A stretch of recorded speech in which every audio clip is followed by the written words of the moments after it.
Aimons-nous réellement Dieu?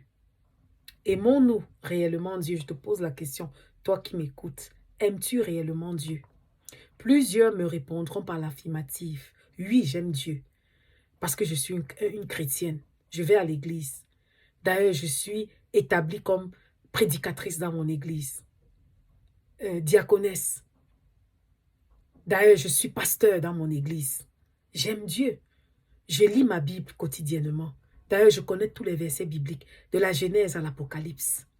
J'aime Dieu. Je prie tous les jours, des heures et des heures. Je jeûne 2 fois la semaine, parfois 40 jours, 3 fois l'année. J'aime Dieu. Je suis même allée jusqu'à la Terre Sainte. J'ai même visité le Vatican. J'aime Dieu. Je suis l'ami du pape, l'ami de l'archevêque, l'ami du pasteur, du prophète. J'aime Dieu. Je participe à plusieurs séminaires bibliques. J'ai le doctorat, un doctorat en théologie. J'aime Dieu. Je donne ma dîme. Je donne des offrandes. J'aime Dieu. Je prophétise. Je parle en langue. J'aime Dieu. Quoi de plus? Bien-aimé, bravo. C'est magnifique. Mais si ce sont les seules raisons qui peuvent nous pousser à dire avec certitude que nous aimons Dieu, nous sommes passés à côté. Si ce sont les seules raisons qui nous prouvent que nous aimons Dieu, alors nous sommes passés à côté. Parce qu'on peut lire sa Bible du matin au soir. On peut connaître la Bible de la Genèse à l'Apocalypse, citer tous les versets bibliques comme le diable, mais régner cette même Bible par nos actes. On peut être membre d'une église, mais ne pas être membre du corps de Christ. On peut être ami du pape, ami du prophète, ami de l'apôtre, mais être ennemi de Dieu. Pas être ami de Jésus-Christ. Voilà la raison d'ailleurs pour laquelle Jésus a dit qu'en ce jour, plusieurs viendront à lui, lui disant, Seigneur, Seigneur. Et il répondra, allez-vous-en de moi, je ne vous ai jamais connu, vous, ouvriers d'iniquité. Aimons-nous réellement Dieu? Beaucoup vivent aujourd'hui dans la déception. Pourtant, ils portent le nom de chrétien. Il est écrit dans 1 Jean, chapitre 4, verset 20, je crois. Comment pouvons-nous dire que nous aimons Dieu que nous ne voyons pas? Mais haïr notre frère qu'on voit, c'est clair. Comment pouvons-nous dire que nous aimons Dieu qu'on ne voit pas? Mais haïr celui qui est devant nous, haïr notre prochain. Il est encore écrit dans 1 Jean 4. Celui qui n'a pas l'amour en lui n'a jamais connu Dieu, parce que Dieu est amour. Maintenant, dites-moi, combien croient connaître Dieu? Combien croient aimer Dieu? Combien croient servir Dieu alors qu'ils ne l'ont jamais connu? C'est qui ton prochain? Ton prochain, c'est ton frère, c'est vrai. Ta soeur, ton père, ta mère. Oui, ton parent. Ton ami, ton voisin. Mais ton prochain aussi, c'est ton ennemi. Celui-là qui ne partage pas la même vision que toi. Celui-là qui te critique. Celui-là qui n'a pas la même couleur de peau que toi. C'est lui aussi ton prochain. La parole de Dieu nous dit que si tu ne l'aimes pas, alors l'amour de Dieu n'est pas dans toi. Alors tu ne peux pas dire que tu aimes Dieu. Combien de gens aujourd'hui vivent dans cette déception avec la Bible dans la main? Ils prophétisent, ils parlent en langue. Combien de gens le font? Mais ils partent, ils marchent, ils se dirigent lentement mais sûrement vers l'enfer. Bien-aimés, nous qui disons que nous aimons Dieu, aimons-nous celui qui est en face de nous? Ne sais-tu pas que ton ennemi aujourd'hui peut être ton sauveur demain? Je m'adresse à ces chrétiens, ces soi-disant chrétiens, ces chrétiens des temps modernes, ces chrétiens-là qui ne veulent pas voir leurs ennemis. Tous leurs ennemis doivent mourir. Leurs prières ne sont dressées que vers leurs ennemis. Leurs ennemis doivent être jugés et ils doivent mourir à l'instant. Retour à l'expéditeur. C'est à vous là que je m'adresse. Ne savez-vous pas que vos ennemis aujourd'hui peuvent être vos sauveurs demain. Toi la maman, si qui m'écoute. Si tu avais su que cette fille-là, même toi, cette fille-là, tu m'écoutes. Toi qu'on a rabroué, on a méprisé, on a insulté, on t'a traité de tous les noms. Tu as été abusé physiquement, moralement. Aujourd'hui, c'est toi qui apportes le sourire à cette même maman-là, cette même femme-là. C'est même toi qui l'as fait voyager dans sa vie. Si seulement elle avait su que c'était toi que Dieu allait utiliser pour essuyer ses larmes dans sa vieillesse, elle ne se serait pas comportée de la sorte.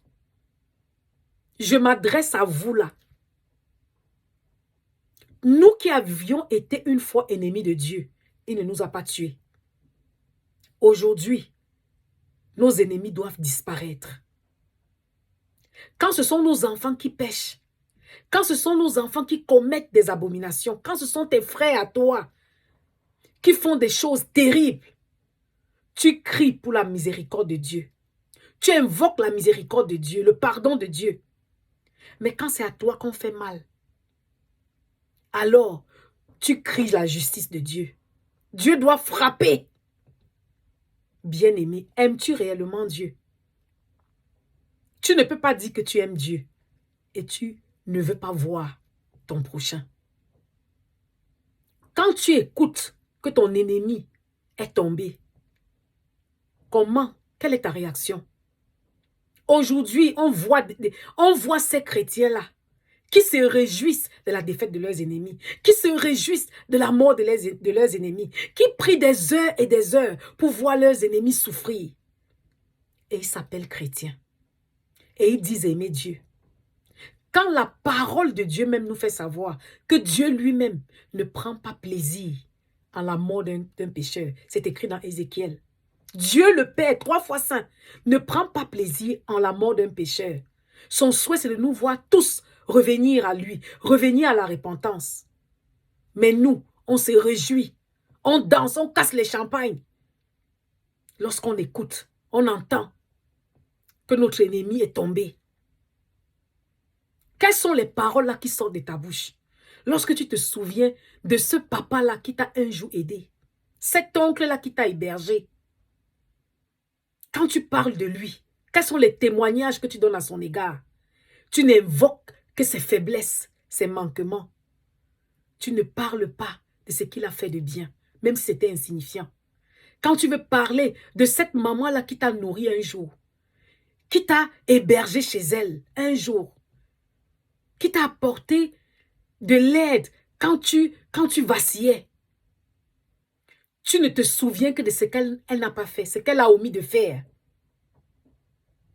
Ce ne sont que les critiques, les insultes. Mais tu parles du bien de tes enfants à toi, de ceux-là que tu chéris. Tu n'aimes pas Dieu.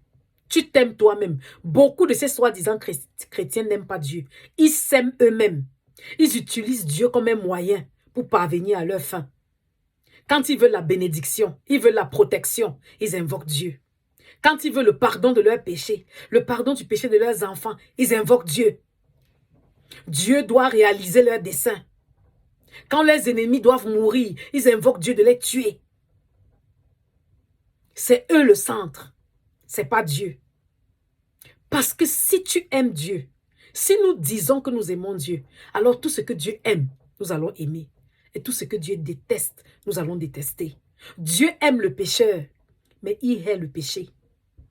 Mais toi qui es toi-même pécheur, tu ne veux pas voir le pécheur. Tu l'envoies en enfer. Combien de ces soi-disant chrétiens ont tué avec leurs paroles, ont tué avec leurs prières les autres, leurs ennemis. Retour à l'expéditeur, retour à l'envoyeur. Que mon ennemi tombe et meure. Que mes ennemis ne voient pas l'année nouvelle. Souviens-toi que toi aussi tu étais ennemi de Dieu. Mais il t'a donné l'opportunité aujourd'hui d'être appelé son enfant. Nous étions tous ses ennemis. Souviens-toi que peut-être ton propre enfant est encore ennemi de Dieu. Et tout ce que nous sémons, nous récoltons. Bien-aimés, aujourd'hui par ma voix, l'Éternel nous demande de prendre conscience Si nous disons que nous sommes de lui, nous allons être imitateurs de Christ. Quand le monde va nous voir, le monde va reconnaître Christ.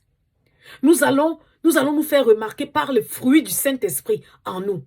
L'amour, la paix, la joie, la longanimité, la patience, la bienveillance. Les hommes pourront reconnaître.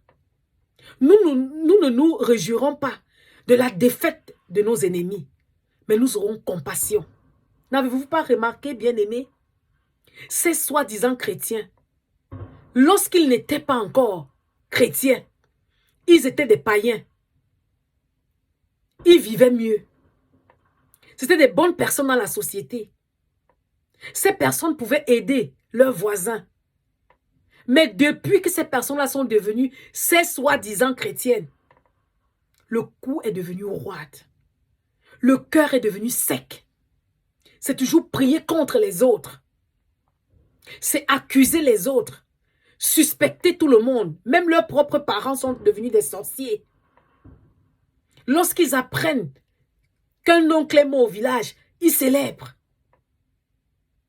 Ça, c'est servir un Dieu qu'on ne connaît pas. Beaucoup croient servir Dieu, mais ils ne l'ont jamais connu. Parce qu'il est écrit, comme je vous l'ai dit, si l'amour de Dieu n'est pas dans nous, nous ne l'avons jamais connu.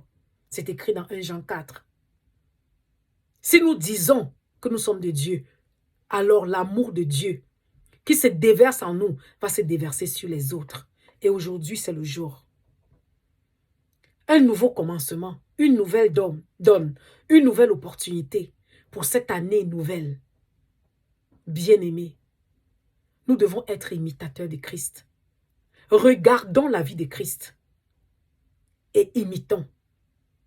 Même à la croix, avant son expiration, Jésus dit, « Père, pardonne-leur, car ils ne savent pas ce qu'ils font. » Nous sommes appelés à marcher comme Christ. Sur terre, Christ n'a jamais condamné le pécheur. Mais c'est lui, la grâce personnifiée. Voici le moment de se lever. Pourquoi c'est capital, mon frère, ma soeur, toi qui m'écoutes? Voilà la raison pour laquelle tu vis dans les tourments. Voilà la raison pour laquelle tes nuits sont des cauchemars. Voilà la raison pour laquelle tu es toujours attaqué. Tu ne connais pas le repos. C'est parce que tu n'as jamais connu Dieu.